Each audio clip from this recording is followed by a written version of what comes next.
We look here at the White House, and our focus next is Washington and Donald Trump's transition to power. We know there will be a milestone meeting on Wednesday when Donald Trump will sit down with the current U.S. President Joe Biden.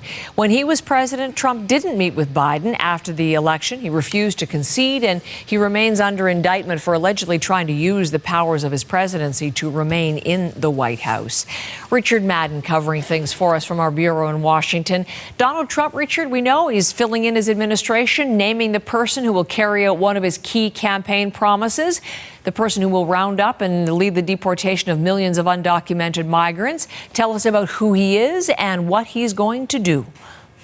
Hey, good morning, Heather. You're right. Tom Homan spent about 16 months as the head of ICE, that's Immigration Customs Enforcement, during the first Trump presidency, and now he's about to return for the sequel. He will be Trump's new border czar, and as you noted, he'll carry out those mass deportations Trump's promised during the campaign, and he'll also be in charge of securing the southern and northern border. Now, Homan is a big backer of Trump's so-called zero-tolerance policy, which led to thousands of families being separated at the southern border during the first Trump presidency, and he's vowed to, quote, run the biggest deportation force this country has ever seen. Now, he explained his priorities in a recent interview on 60 Minutes. Take a listen. Why should a child who is an American citizen have to pack up and move to a country that they don't know? Because their parent obviously entered the country illegally, had a child knowing he was in the country illegally, so he created that crisis. So that is one of Trump's signature campaign promises, and he has Homan in charge of that. On the other end of the spectrum, Trump has reportedly offered New York Congresswoman Elise Stefanik the role as the next UN ambassador. Now, Stefanik was once a Trump critic, but quickly became one of his fiercest loyalists, defending him during his first impeachment and refusing to certify the 2020 election results when Trump lost. Now, Republicans say Stefanik is one of their best communicators. Her appointment to the UN would be in stark contrast to outgoing Ambassador Linda Thomas-Greenfield, who rarely got media attention.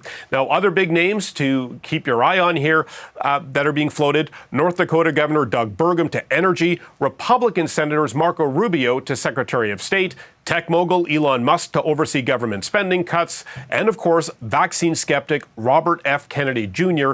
and a health portfolio. Now, that said, we also know who isn't on the list. Trump saying his leadership rival and former UN Ambassador Nikki Haley and former Secretary of State Mike Pompeo are out. Richard, Donald Trump and Republicans, they could come to power with full control of the U.S. government. And we're looking here at images of the Capitol building, of course, the House of Representatives there, and the Senate. Now, the Senate we know because it's flipped to Republicans, but we are still waiting for the results of the election for the House of Representatives. Where does that race stand today?